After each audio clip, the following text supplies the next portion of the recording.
Mi nombre es Javier Aguirre, aunque en el negocio el único nombre que importaba era El Flaco. Tengo 38 años, o al menos eso creo. El tiempo aquí adentro se estira y se encoge como un acordeón oxidado, y los días se funden en una misma papilla gris de concreto y acero. Durante casi una década, fui una pieza funcional, un engranaje silencioso y eficiente en la maquinaria de muerte y veneno del cártel de Sinaloa, trabajando directamente bajo las órdenes de la facción que el mundo, en su ignorancia, conoce como los Chapitos. Hoy no les hablo desde un escondite paradisíaco o un programa de testigos con una nueva identidad. Les hablo desde el fondo del infierno, desde una celda de aislamiento en la prisión de máxima seguridad ADX Florence, en Colorado. Los gringos, con su particular y macabro sentido del humor, le dicen el Alcatraz de las Rocosas. Aquí no estoy cumpliendo una condena de 25 años. Eso es lo que le dicen a la prensa para mantener las apariencias. La verdad es que aquí cumplo una cadena perpetua, más otras 2 por si acaso la ciencia inventa la reencarnación, y decido volver a joderla. Aquí estoy enterrado en vida. Aquí vengo a que el olvido me consuma lentamente, como el óxido al metal. Y es precisamente porque ya no tengo absolutamente nada que perder, ni una pizca de esperanza que ganar, que he decidido romper el silencio. Quiero que mi voz, este último eco de un hombre muerto, llegue hasta ustedes antes de que las paredes de este hoyo de concreto se la traguen para siempre. Todos ustedes, los que leen noticias en México, los que ven narcoseries en Estados Unidos, los que consumen el morbo desde la seguridad de sus sofás, creen que saben quiénes son los Chapitos. Se han tragado el cuento completo, con todo y anzuelo. Creen que son unos juniors malcriados, unos narcos de Instagram que tuvieron la increíble suerte de heredar un imperio manchado de sangre y que no saben hacer otra cosa que gastar la fortuna de su padre en relojes absurdos. Tigres de Bengala como mascotas y una violencia tan espectacular como sin sentido. Creen que Ovidio Guzmán, el ratón, es el más tonto de todos. Un muchacho torpe y asustado al que el gobierno mexicano tuvo que rescatar en ese circo vergonzoso y humillante que llamaron el Culiacanazo. Esa, amigos míos, es la mentira más brillante que han construido. Es una cortina de humo tan densa, tan perfectamente diseñada, que les permite operar en las sombras con una crueldad metódica y una visión de negocio que su padre, el famoso Chapo, en toda su brutalidad de la vieja escuela, jamás habría concebido.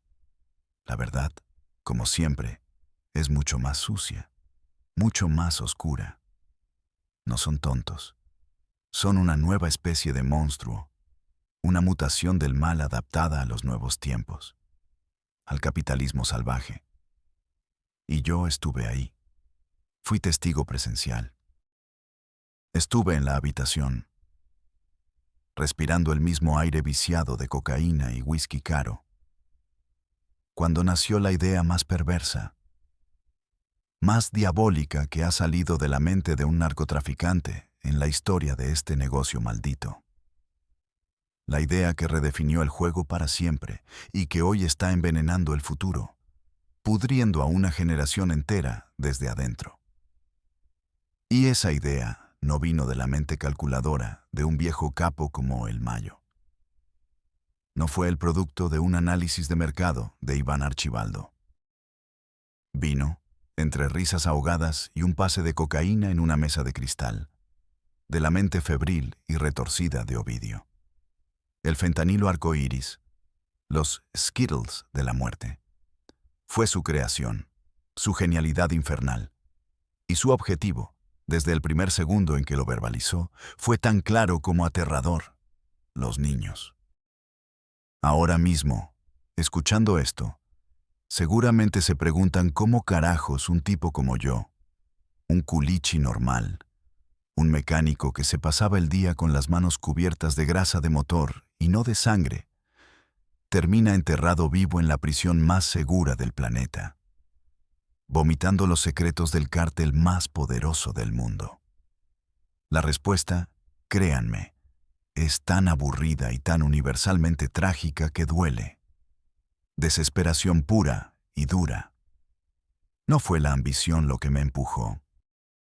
Nunca soñé con un Rolex de oro ni con una Cheyenne del año con interiores de piel. Lo que me empujó fue el olor. Ese olor dulzón y químico de los pasillos de un hospital público. Una mezcla de antiséptico barato, enfermedad y la desesperanza silenciosa de los familiares en las salas de espera. Mi madre se llamaba Elena. Una mujer que trabajó toda su vida limpiando casas ajenas para que a mí y a mi hermana no nos faltara nada. Le diagnosticaron un cáncer de páncreas que se la estaba comiendo por dentro, sin piedad. El diagnóstico fue una sentencia de muerte, pero el sistema de salud mexicano se encargó de que esa muerte fuera lo más lenta, dolorosa y, sobre todo, cara posible. El Seguro Popular, ese chiste de mal gusto, apenas cubría el paracetamol y las gasas. Las quimioterapias experimentales que podían darle unos meses más de vida. Los medicamentos importados que realmente le quitaban ese dolor que la hacía gritar por las noches hasta quedarse sin voz. Costaban una fortuna. Cada ampolleta de morfina conseguida en el mercado negro era el sueldo de un mes entero en el taller. Vendí el taller mecánico que mi padre me había heredado. El único lugar en el mundo donde me sentía útil. Vendí mi bochito, el que había reconstruido pieza por pieza con mis propias manos. Le pedí prestado a mis tíos, a mis primos, a amigos que no veía en años, humillándome. Y cuando el pozo de la gente decente se secó, cometí el error que sella el destino de tantos en mi país. Fui con la gente equivocada.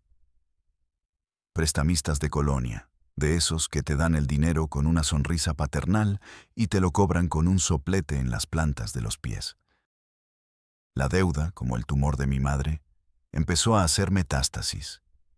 Crecía con intereses diarios que eran una locura, una bola de nieve rodando hacia el infierno. Y con la deuda llegaron las amenazas. Al principio eran para mí. Llamadas a medianoche, visitas al cuartucho donde vivía. Pero luego, cruzaron la línea.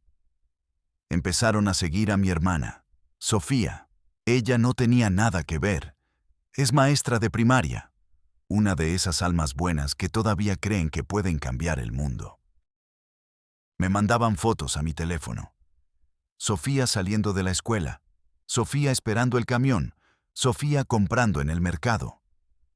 Un día, el cobrador en jefe, un malandro con más cicatrices que dientes y tatuajes carcelarios hasta en los párpados, un tipo al que llamaban el perro, me acorraló en un callejón apestoso a orines. Me puso una navaja oxidada en el cuello. Su aliento apestaba a alcohol barato y a maldad. «O nos pagas el doble para el viernes, flaco», me siseó.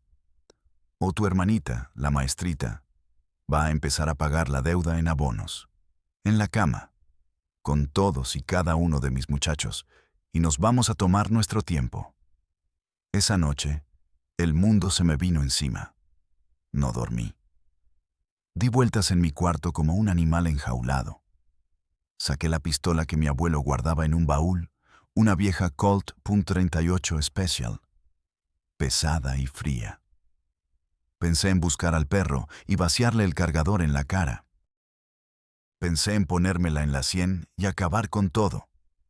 Pero entonces, mientras me ahogaba en cerveza barata en la peor cantina del barrio, un lugar llamado El Último Trago, apareció él, el Cholo, un conocido de la infancia que había tomado el otro camino. Siempre andaba en buenas trocas, con ropa de marca y rodeado de gente peligrosa. Me vio la cara. la desesperación que seguro se me salía por los poros. Se sentó a mi mesa sin pedir permiso. ¿Qué te tranza, flaco? Te ves más jodido que una promesa de político. Le conté todo, con la voz quebrada por el alcohol y la impotencia. Él escuchó sin interrumpir, sin mostrar la más mínima sorpresa, como si escuchara la misma historia todos los días.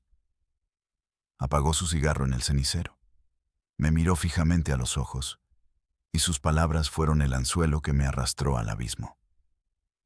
La feria va y viene, compa. La familia es para siempre. Esos pendejos son pura boca. Yo te puedo ayudar, pero todo tiene un precio. Hizo una pausa dramática, dándole una calada a un nuevo cigarro. Necesito un chofer de confianza para un jale sencillo mañana, antes de que cante el gallo. Unas cuantas horas de tu tiempo. Y te llevas lo suficiente para pagarle a esos pendejos, callarles el hocico, y que te sobre para las medicinas de tu jefa un par de meses o 3. No pregunté qué tipo de jale era. No me atreví. Y la verdad no me importaba. En ese preciso instante de mi vida, si me hubiera pedido que le vendiera mi alma al diablo, mi única pregunta habría sido ¿a dónde coños tenía que firmar? La madrugada siguiente, mucho antes de que el sol de Culiacán empezara a calentar el asfalto, yo estaba sentado al volante de una gran Cherokee negra, impecable, recién lavada, con el olor a nuevo todavía impregnado en la tapicería de piel. Los vidrios estaban tan polarizados que convertían el amanecer en una noche perpetua, aislándome del mundo normal que empezaba a despertar. El jale sencillo era, por supuesto, un levantón. El objetivo. Un contador de una célula rival, de los Beltrán Leiva, que al parecer se había cambiado de bando llevándose libros de cuentas y secretos valiosos. Mi trabajo, en teoría, era simple. Manejar. Aparcar en una calle discreta de una colonia residencial. Mantener el motor encendido y esperar. Y cuando ellos, el comando del Cholo, salieran con el paquete, yo tenía que pisar el acelerador y no parar, no pensar, no respirar, hasta llegar a una casa de seguridad en las afueras polvorientas de la ciudad. Esperé casi 1 hora, 60 minutos, 3.600 segundos. Conté cada uno de ellos. El pino artificial que colgaba del retrovisor, reseco y sin olor, se balanceaba como un ahorcado. La estática de la radio era el único sonido, un siseo que se te metía en los nervios. Con el motor en marcha y el aire acondicionado al máximo, el sudor frío me corría por la espalda, empapando la camisa. Mi corazón no latía, martilleaba contra mis costillas, un tambor desbocado anunciando el fin del mundo. Cada coche que pasaba era una patrulla. Cada perro que ladraba era una alarma. Cada sombra era un enemigo. Me repetía a mí mismo una y otra vez, es por mi madre, es por Sofía. Era la única forma de no salir corriendo de allí. Entonces, a través del parabrisas, los vi. El Cholo y otros 2 tipos, vestidos de negro y con los rostros cubiertos por pasamontañas, forzaron una puerta y entraron en una casa. Segundos después, salieron arrastrando a un hombre de mediana edad, en pijama de seda, con la cara ya destrozada a golpes. Tenía una mordaza de cinta industrial en la boca, pero sus ojos, abiertos como platos, gritaban un terror que jamás he podido olvidar. Lo aventaron a la parte de atrás de la camioneta como si fuera un costal de papas podridas. Escuché el golpe sordo de su cabeza contra el suelo del vehículo, un sonido húmedo y repugnante.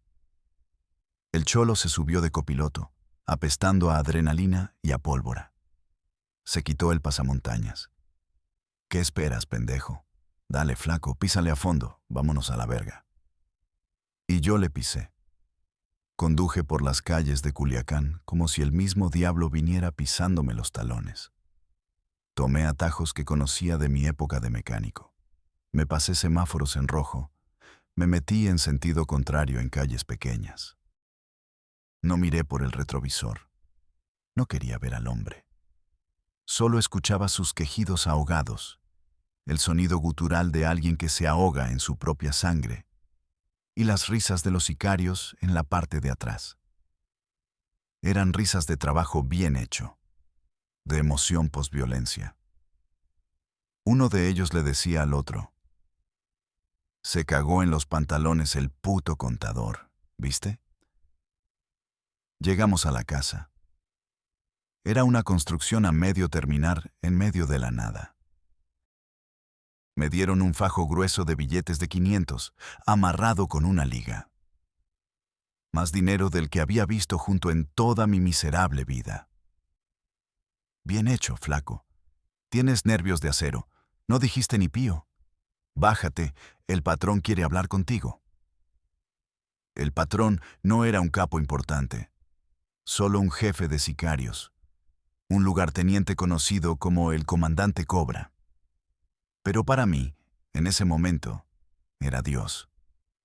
Era un hombre bajo, robusto, con una mirada que te taladraba el alma. Me dijo que el cholo le había hablado de mí, que me habían estado observando, que vieron cómo manejé, mi calma bajo presión.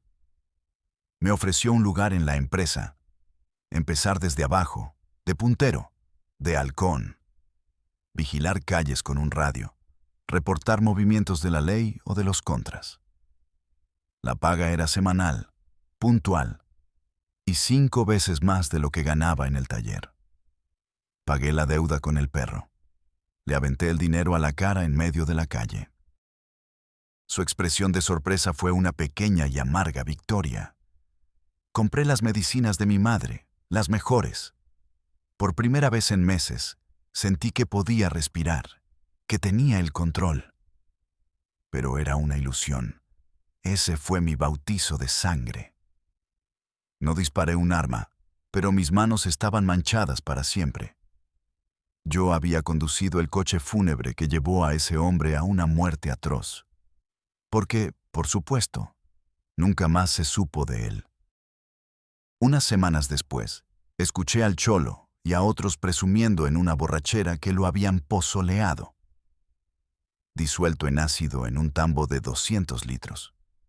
Y en lugar de sentir el asco que debería haber sentido cualquier ser humano, lo que sentí fue un extraño y perverso alivio. El mundo del que yo venía, el de la gente honesta que trabaja de sol a sol y se muere en la miseria porque no puede pagar un tratamiento, me parecía infinitamente más cruel y aleatorio que este. Al menos aquí, las reglas, aunque brutales, eran claras. O matas o te matan. O sirves o te sirven en un plato. No tardé en subir. La organización valora 2 cosas por encima de todo: la lealtad ciega y la eficiencia silenciosa. Yo tenía ambas. No era el más violento, ni el más valiente, pero era confiable. Sabía seguir órdenes al pie de la letra y, lo más importante, sabía cuándo callarme la puta boca. De ser un halcón que se pasaba el día entero muriéndose de aburrimiento en una esquina, pasé a formar parte de un comando operativo. Ya no solo conducía el coche de huida. Ahora me daban un cuerno de chivo, un AK-47, y me sentaban en la parte de atrás de la camioneta. Mi primer trabajo armado de verdad fue una orden directa de arriba: calentar la plaza en Mazatlán. La gente del cártel de los Beltrán Leiva se estaba expandiendo, abriendo puntos de venta en nuestro territorio. La orden era simple y brutal: dejar un mensaje que no dejara lugar a dudas. Llegamos a la costera en un convoy de 6 camionetas artilladas, una caravana de la muerte en pleno paraíso turístico. Nuestro objetivo era un bar popular llamado La Sirena Borracha, donde sabíamos que se reunían los mandos medios del cártel contrario. No íbamos a por nadie en específico. La misión era el terror. Nos detuvimos frente al local y a una señal del comandante Cobra, abrimos fuego todos al mismo tiempo. El estruendo fue apocalíptico. Cientos de balas de alto calibre destrozando las ventanas, los letreros de neón, las paredes. Lanzamos un par de granadas de fragmentación adentro. Escuché los gritos, una sinfonía de pánico y dolor. No entramos.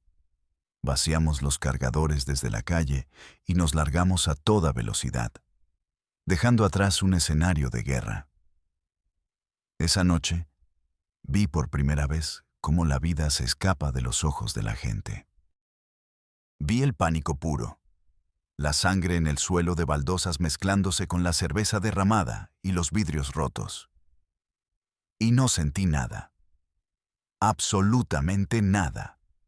Solo el zumbido de la adrenalina en mis oídos, el retroceso del arma contra mi hombro, el poder casi divino de decidir, a distancia, quién vive y quién muere. Era como un puto videojuego, pero con el olor acre de la pólvora, el hierro de la sangre y el sudor del miedo. Y fue poco después de eso cuando tuve mi verdadera revelación. El momento epifánico en que entendí la verdadera y asquerosa naturaleza de este negocio. No fue en medio de un tiroteo, ni en una sesión de tortura en una casa de seguridad. Fue en el lugar más civilizado que uno pueda imaginar. Un restaurante de lujo en la zona más exclusiva de Culiacán. De esos a los que va la gente bien, los políticos y los empresarios. Yo estaba de guardia en la puerta, vestido con una guayabera para no llamar la atención, pero con una pistola fajada en la espalda, cuidando al comandante Cobra. Él estaba en una mesa privada, en un rincón discreto. Y en esa mesa, con mi patrón, no había otros narcos. Había un coronel del ejército mexicano, con su uniforme impecable y almidonado. Había un comandante de la Policía Federal, con un bigote ridículo y un reloj que costaba más que mi vida. Y estaba el secretario particular de un político muy importante del estado. Un tipo joven con un traje carísimo y una sonrisa de serpiente. Reían. Bebían whisky Macallan de 25 años. Comían cortes de carne Kobe que costaban el salario de un año de mi hermana. De repente, el político llamó al comandante Cobra a un privado. Cobra me hizo una seña para que lo siguiera y me quedara en la puerta. Desde mi posición, la puerta quedó entreabierta y pude escuchar fragmentos de la conversación. Hablaban de rutas para los cargamentos, de cómo el coronel iba a mover a sus tropas a otra zona para dejarnos el paso libre, de cómo el comandante iba a montar un falso operativo para decomisar la droga de nuestros rivales y entregárnosla a nosotros, de cómo el político iba a detener una investigación sobre el lavado de dinero que nos estaba afectando. En un momento, mi jefe le pasó por debajo de la mesa un maletín deportivo lleno de fajos de dólares. Ellos lo tomaron sin siquiera mirarlo, como si fuera lo más normal del mundo. En ese momento, se me cayó la venda de los ojos con un estruendo. Toda la puta guerra contra el narco era la farsa más grande jamás contada. Un circo macabro para la televisión. Nosotros no éramos los enemigos del sistema. Éramos socios. Éramos el brazo armado, el departamento de operaciones sucias de la misma gente con uniforme y con traje que se sentaba en oficinas de gobierno y hablaba de ley y orden. Los muertos, los desaparecidos, los cuerpos colgados en los puentes, los periodistas asesinados. Eran solo costos de operación, daños colaterales en un negocio multimillonario, del que todos ellos se llevaban una tajada. El verdadero poder no estaba en quién tenía el rifle más grande o la bazuca más nueva, sino en quién tenía el número de celular del general, del gobernador, del juez. Nosotros éramos los perros de ataque. Ellos, los amos que nos soltaban la correa cuando les convenía y nos la recogían cuando había que aparentar. Esa noche, el poco miedo que me quedaba se transformó en un cinismo profundo y amargo. Si todo era un juego de poder y dinero, yo quería estar del lado de los que movían las piezas, no del lado de los peones que se sacrifican en el tablero. Mi lealtad, mi eficiencia y mi cabeza fría me hicieron destacar rápidamente. No era el más violento, pero era el más confiable, y en este negocio la confianza vale más que la puntería. Sabía seguir órdenes sin preguntar y, sobre todo, sabía cuándo callarme y desaparecer. Empezaron a darme tareas más delicadas, trabajos que requerían más cerebro que músculo. Ya no se trataba solo de jalar el gatillo. Me convertí en un operador logístico. Supervisaba personalmente el aterrizaje de avionetas Cessna cargadas hasta el tope de cocaína de la más alta pureza, proveniente de Colombia, en pistas clandestinas que construíamos en la Sierra de Durango. Recuerdo una noche de tormenta, con el lodo hasta las rodillas, esperando el sonido del motor de la avioneta, guiando al piloto con una serie de fogatas. La tensión de saber que en cualquier momento podía aparecer un helicóptero del ejército, de los que no estaban en nuestra nómina, era asfixiante. Coordinaba los convoyes de tráileres con doble fondo que llevaban toneladas de marihuana y heroína a la frontera. Mi trabajo era asegurarme de que los sobornos a la Policía Federal de Caminos estuvieran pagados, que las rutas estuvieran despejadas. Me tocaba negociar con los polleros en el desierto de Sonora, pagándoles para que cruzaran no solo a nuestra gente, sino también mochilas cargadas de droga, usando a los migrantes desesperados como carnada para la patrulla fronteriza. Vi cosas que me helaron el alma. Vi a familias enteras abandonadas a su suerte en el desierto porque un niño lloraba demasiado. Y yo no hacía nada. Era parte del negocio. Aprendí los secretos del lavado de dinero. Creamos empresas fantasma, constructoras que ganaban licitaciones del gobierno, cadenas de restaurantes, exportadoras de aguacate. El dinero sucio entraba y salía limpio, listo para ser usado. El dinero era una cascada interminable, una inundación de billetes que lo corrompía todo. Y con el dinero vino el acceso. Empecé a tratar con los de arriba, con la realeza del cártel. Conocí en un par de ocasiones a Ismael El Mayo Zambada, un fantasma, una leyenda viviente.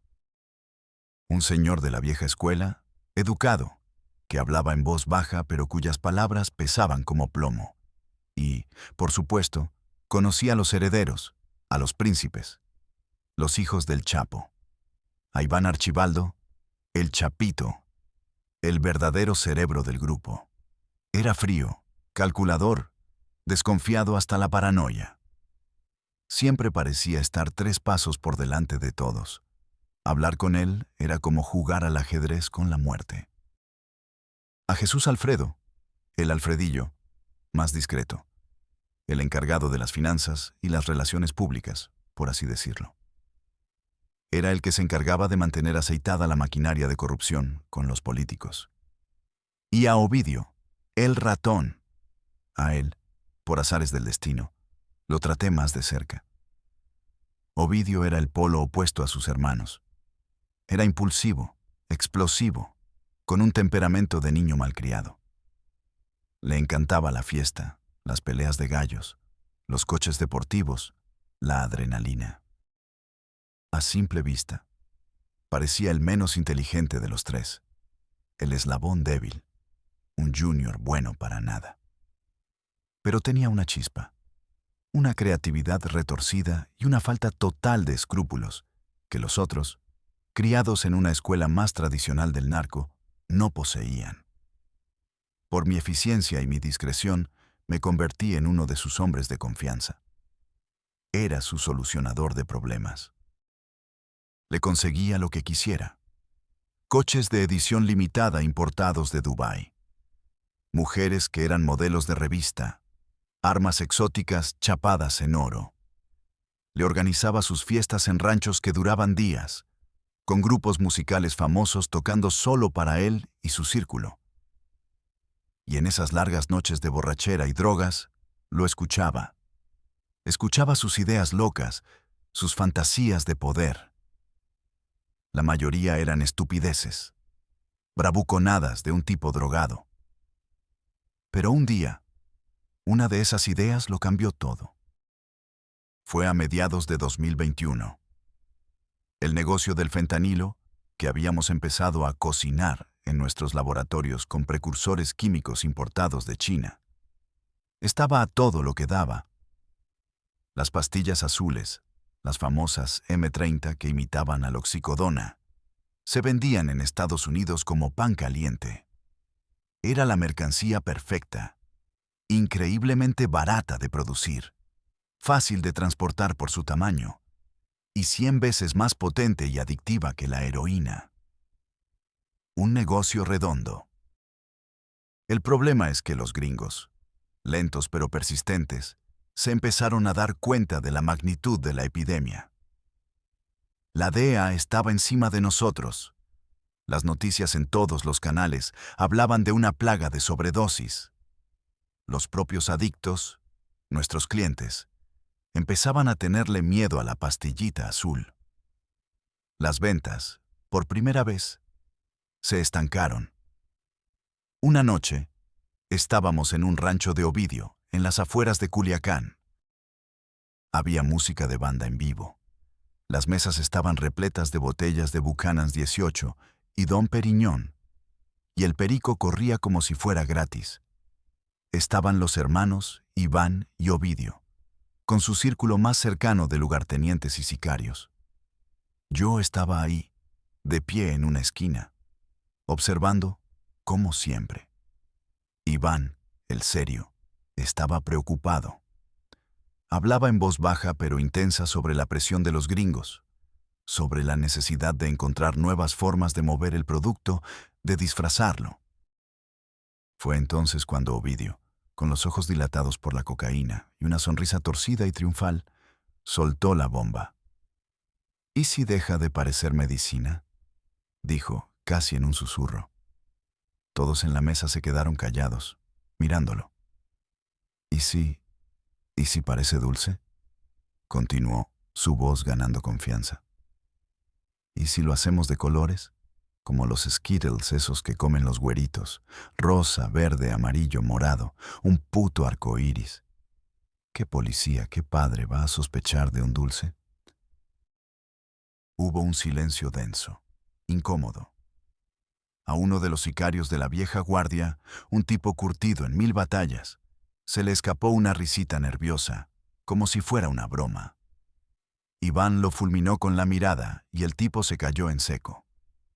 La idea parecía una locura, una broma de pésimo gusto de un pendejo drogado. Pero Iván, el calculador, no se rió. Se quedó quieto, pensando, mirando a su hermano menor, como si lo viera por primera vez. Y yo, que aprendí a leer su rostro, vi cómo sus ojos se iluminaban con una codicia fría y depredadora. Vio el potencial. Vio el genio maligno detrás de la aparente estupidez. A los niños les encantan los colores, continuó Ovidio, ya de pie, gesticulando, excitado con su propia idea. Son curiosos por naturaleza. Si un morrito ve una bolsita con pastillas de colores tirada en el parque, ¿qué va a hacer? Se la va a comer, pensando que son dulces. Si la encuentra en el cajón de su hermano mayor, la va a probar. Y con esta madre, con que la prueben una sola vez, una sola, ya son nuestros. Clientes de por vida. O clientes hasta que se mueran, me da igual. Es un mercado nuevo, virgen, que nadie ha tocado. Escuchar esas palabras me heló la sangre. Literalmente. Sentí un frío que me recorrió la espalda y se instaló en el estómago. En todos mis años en el cártel, habíamos hecho cosas terribles Habíamos matado, torturado, desmembrado, desaparecido gente. Pero siempre, en mi mente retorcida, lo había justificado como parte de la guerra. Eran soldados contra soldados, traidores, soplones, la ley del negocio. Pero esto era diferente. Esto era cruzar una línea que ni siquiera sabía que existía. Era apuntar deliberadamente a los niños. Era convertir un caramelo en un arma de destrucción masiva. Era una maldad pura, sin adulterar.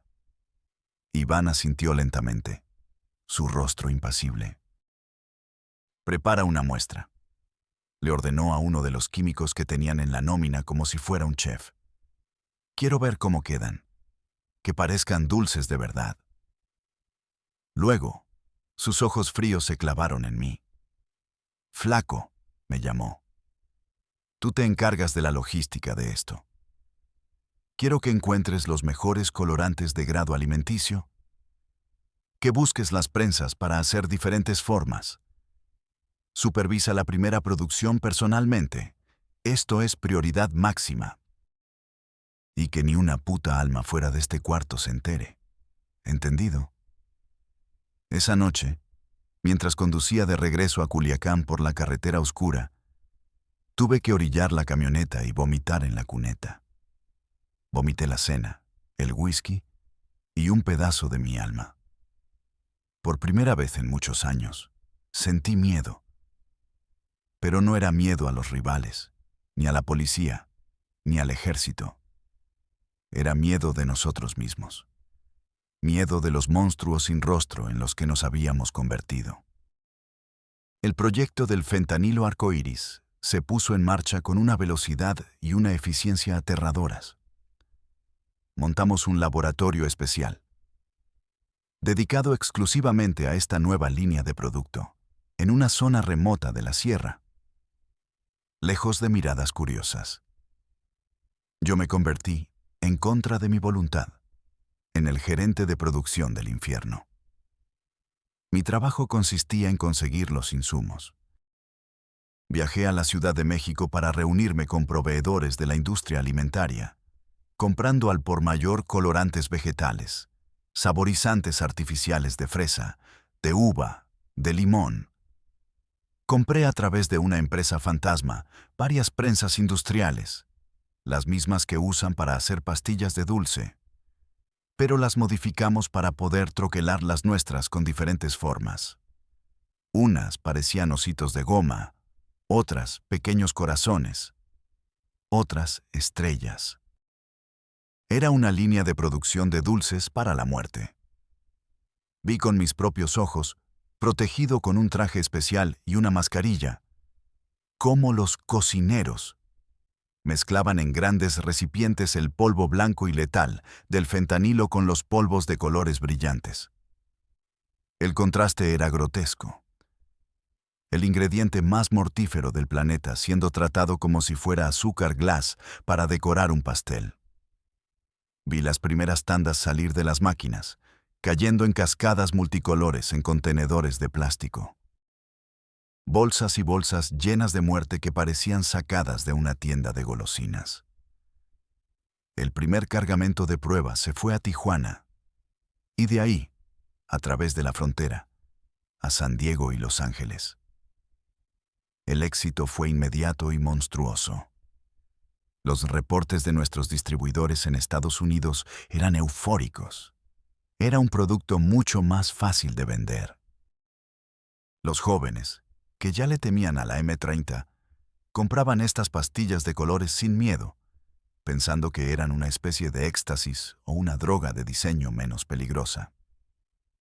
Lo llamaban Rainbow Fent, Skittles, Party Favors. Y con la misma velocidad, las noticias sobre sobredosis en adolescentes y hasta en niños se dispararon. Cada titular, cada reportaje en la televisión era como un puñal directo en mi conciencia. Yo veía las caras de esos chicos en las fotos, no mucho mayores que mis sobrinos, y sabía que yo había sido cómplice de su muerte. Yo había comprado los colorantes que los atrajeron. Yo había supervisado la fabricación del veneno que les había parado el corazón. El dinero extra que gané con esa operación me quemaba en las manos. Me daba asco. Pero ya no había salida. Estaba demasiado adentro, demasiado implicado.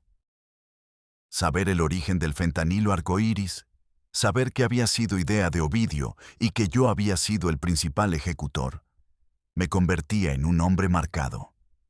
Era un secreto que la cúpula del cártel protegería a cualquier costo. Y su forma de proteger secretos era eliminando a quienes los conocían. Mi madre había muerto unos meses antes de que todo esto empezara. El dinero había llegado, pero tarde para ella. Y ahora yo seguía en este infierno, sin ninguna razón, solo por inercia, por miedo a lo que pasaría si intentaba salir. Empecé a beber más de la cuenta, todos los días, a consumir la cocaína que antes solo veía pasar. Me volví paranoico. Sentía que todos me observaban. Cada mirada de Iván era un juicio. Cada broma de Ovidio sonaba a amenaza velada. Dejé de dormir. Cuando lo conseguía, tenía pesadillas recurrentes con niños de caras grises y labios azules, señalándome con el dedo. El punto de quiebre, el principio del fin, llegó de la forma más estúpida y predecible posible. Estábamos en otra fiesta en un rancho. Ovidio, como siempre, estaba borracho y drogado hasta las cejas. En un arranque de ego, empezó a presumir de su invención.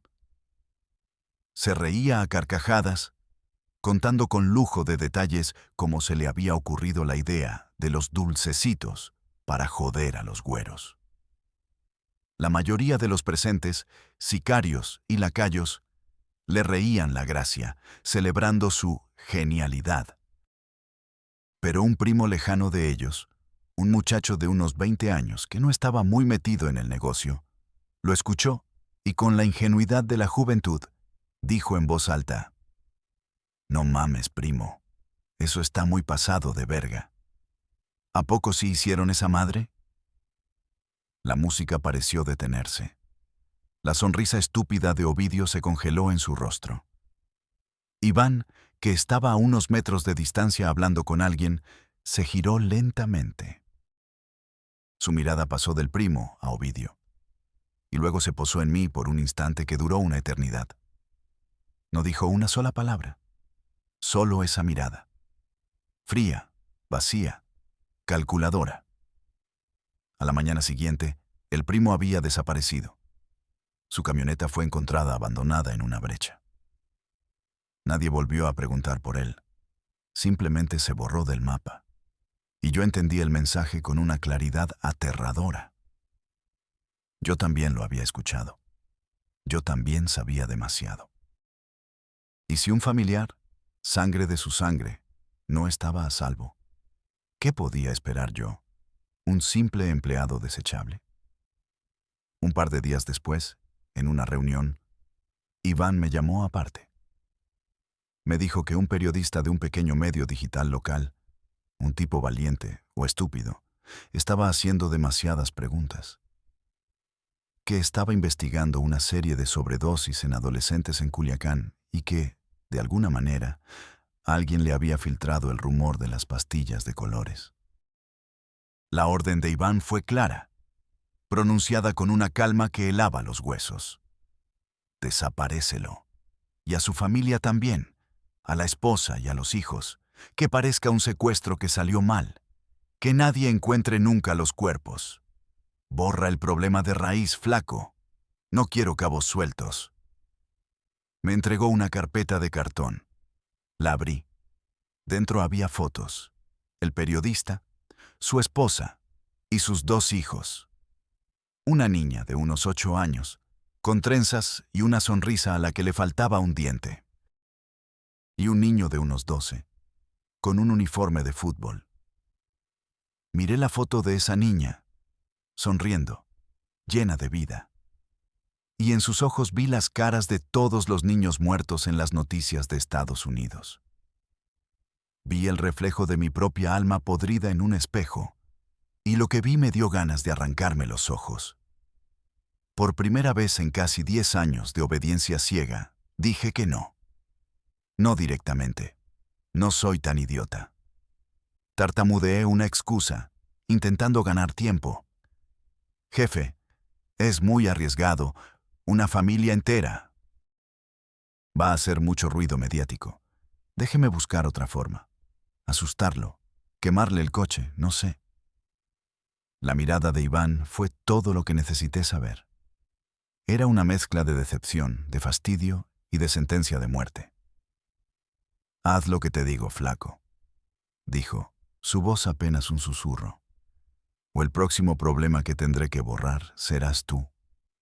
Esa noche, mientras la ciudad dormía, yo supe con una certeza absoluta que mi tiempo se había acabado. O mataba a esa familia, incluyendo a 2 niños inocentes, o me mataban a mí. Y por alguna extraña razón, después de todo lo que había hecho, de toda la sangre que tenía en mis manos, esa era una línea que mi alma rota ya no podía cruzar. Esa misma noche tomé la decisión. Empaqué una pequeña mochila. No mucho.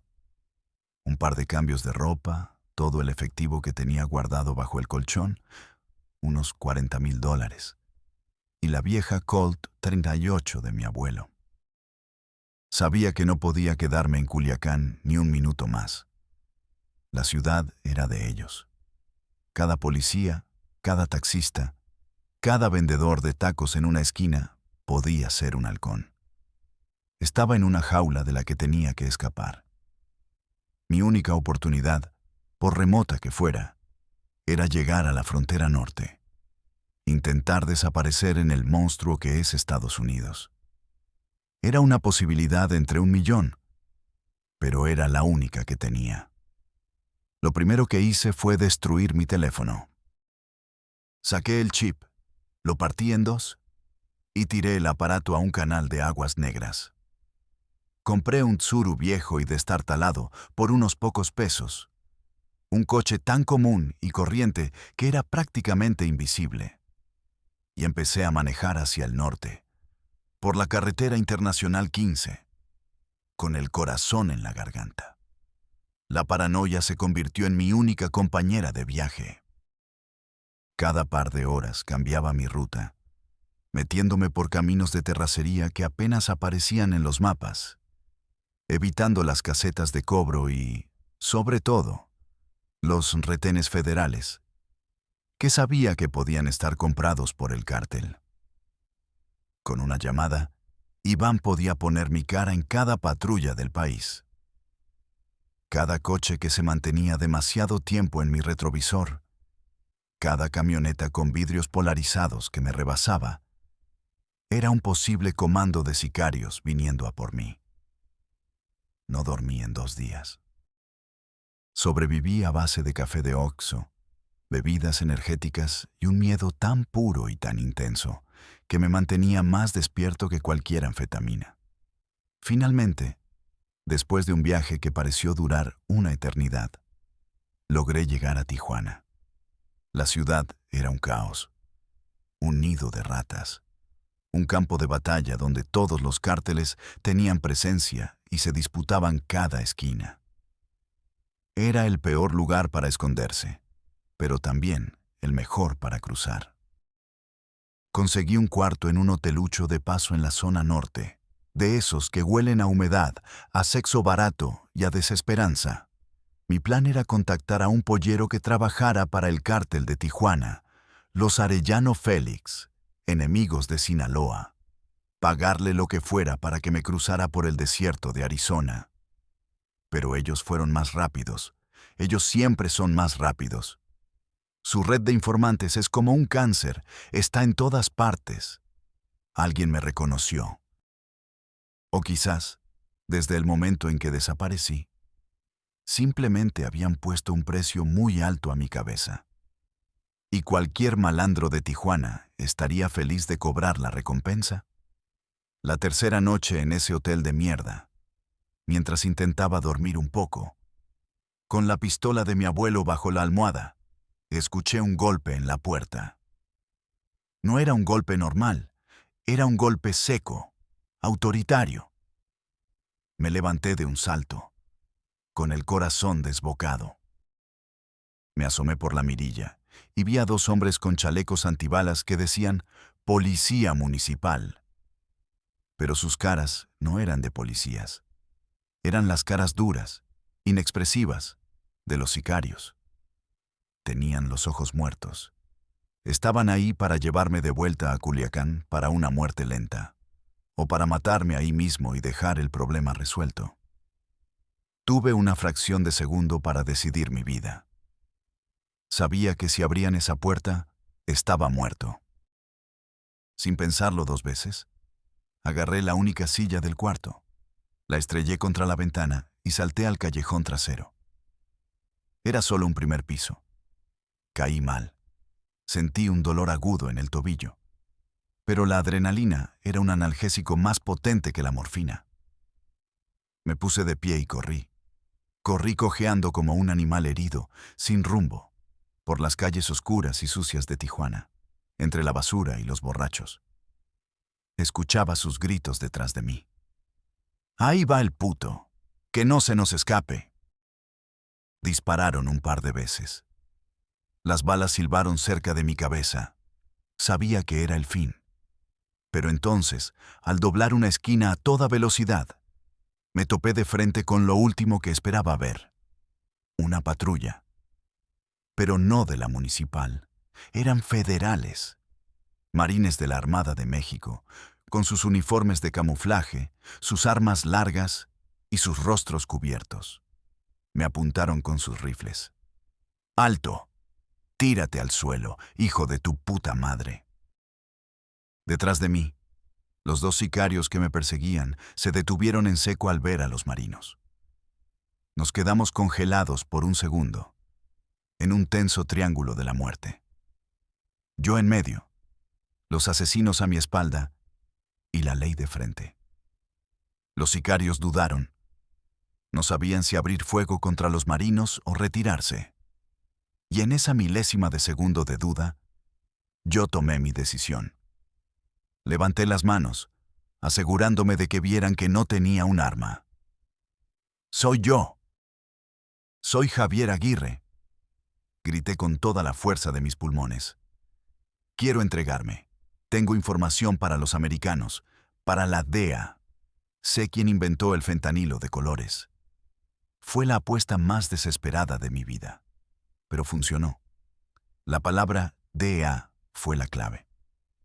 Los marinos, en lugar de disparar, me sometieron con violencia, me pusieron de rodillas, me esposaron. Los sicarios, al ver que la situación se había complicado, que ya no era una simple ejecución, sino un asunto federal e internacional, se escabulleron en la noche como las ratas que eran. No me mataron ellos, pero, en cierto modo, me habían entregado. Su cacería me había arrinconado justo donde los gringos podían ponerme las manos encima. Para Iván y para Ovidio, era un resultado perfecto. Un problema menos, un testigo clave capturado por el enemigo. Me llevaron a una base militar, de ahí a la Ciudad de México, y en menos de una semana, sin juicio ni nada que se le pareciera, estaba en un avión de la DEA, extraditado a Estados Unidos. El juicio aquí fue rápido. Canté todo lo que sabía. A cambio de mi cooperación total, me salvaron de la pena de muerte. Me dieron esto: una vida entre cuatro paredes de concreto, sin ver el sol, sin tocar a otro ser humano, un ataúd con aire acondicionado y 3 comidas al día. Y aquí estoy, en esta caja de silencio. El silencio es lo que más te vuelve loco aquí adentro. No hay distracciones. Te da demasiado tiempo para pensar, para rebobinar la cinta de tu vida una y otra vez, para recordar cada cara, cada disparo, cada decisión de mierda que te trajo a este infierno personal. Y ahora, supongo, entienden por qué hablo. No lo hago buscando redención. Para gente como yo no hay perdón, ni en este mundo, ni en el que carajo siga. No lo hago para reducir mi sentencia, porque de aquí no hay salida, solo la muerte. Lo hago porque la verdad, por sucia y terrible que sea, tiene que saberse. La verdad sobre esos dulces. Cada vez que veo en las noticias, en el único canal de televisión que puedo ver, que un niño de 13 años en Ohio o una niña de 15 en California murió por una sobredosis de fentanilo de colores. Siento que me ahogo aquí dentro, que las paredes se cierran sobre mí, porque yo ayudé a crear ese monstruo. Y quiero que el mundo sepa quién le dio vida. No fue un plan maestro de un genio del mal. Fue la idea de un niño rico, drogado, aburrido y podrido por dentro llamado Ovidio Guzmán, que vio a los niños no como víctimas inocentes, sino como un nicho de mercado sin explotar. Si están escuchando esto, si eres un joven en Sinaloa, en Michoacán, en cualquier parte de México, y ves esa vida de narco, el dinero fácil, las camionetas del año, las armas, el supuesto poder, y piensas que es una salida, que es atractivo. Por favor, recuerda mi voz. Escucha el eco de esta celda. Te lo juro por lo más sagrado que ya no tengo. No hay glamour, no hay honor, no hay lealtad. Solo hay sangre, traición, paranoia y un punto de no retorno en el que te miras al espejo y ya no reconoces al ser humano que te devuelve la mirada. Yo lo perdí todo. Mi familia, a la que nunca más volveré a ver. Mi libertad, mi alma y todo. ¿Para qué? Para terminar aquí, como un fantasma contando historias que probablemente a nadie le importan, esperando a que llegue el día en que mi corazón finalmente se canse de latir. No entren a este juego. Se los suplico. ¿Por qué en este juego, incluso si crees que estás ganando, ya has perdido todo lo que importa? La única salida verdadera es una tumba prematura en un panteón de pueblo o una caja de concreto como esta. Y créanme, después de tantos años aquí dentro, a veces no sé cuál de las dos es peor.